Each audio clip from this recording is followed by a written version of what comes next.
查案部，学校册句走入去，打造办公室时乱糟糟。其他嘅同事嘅头像做下比较开，地度嘅钱本人头呛呛，挨夹夹来开从来都唔识数嘅头像，本本含起暗乱。学生叫佢判包钱，挨难是带转去，刷手切到四铺下，好得冇本佢拿走。怕是我头上无数，切句看唔上眼，也是时间付唔切，将冇变到。那时节，听到李先生欠滋滋讲，个冇讲得，我手按痕，还有法度撬开来。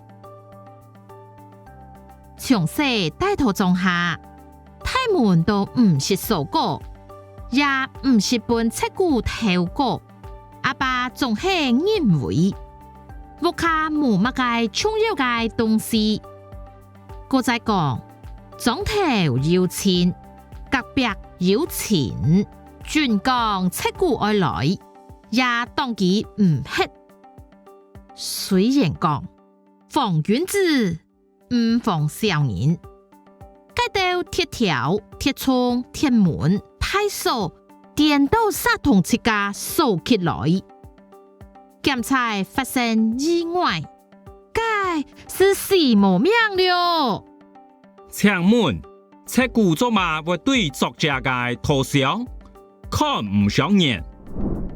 請問小偷為什麼對作者的抽屜看不上眼呢？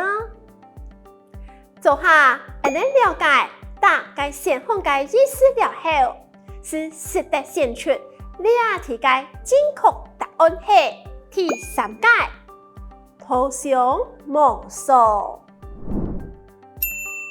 作者認為，咁兩下嘅人同自家數起來嘅理由係乜嘅？作者認為，現在的人把自己鎖起來的理由是什麼？能了解先後嘅意思了後，是識得選出兩題嘅正確答案係第四解，求一解心安。作者嘅阿爸大裝下，讓上輩唔驚人偷呢？作者的父親住在鄉下，為什麼會不怕人來偷呢？兩題嘅答案，能會先後日大幫隔壁鄰下，同做下嘅題目底度只要出現兩題嘅線索，唔知大家要聽出來冇？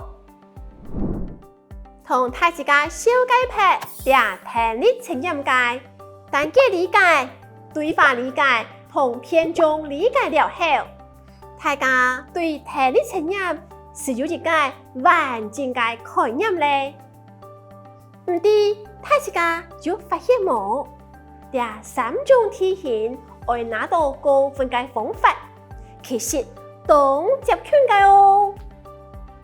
解釋係可先理解每一個先後嘅意思，過來係愛用心聽清楚題目，姊妹是識得對題目同文章嘅線索底度選出正確嘅答案呢。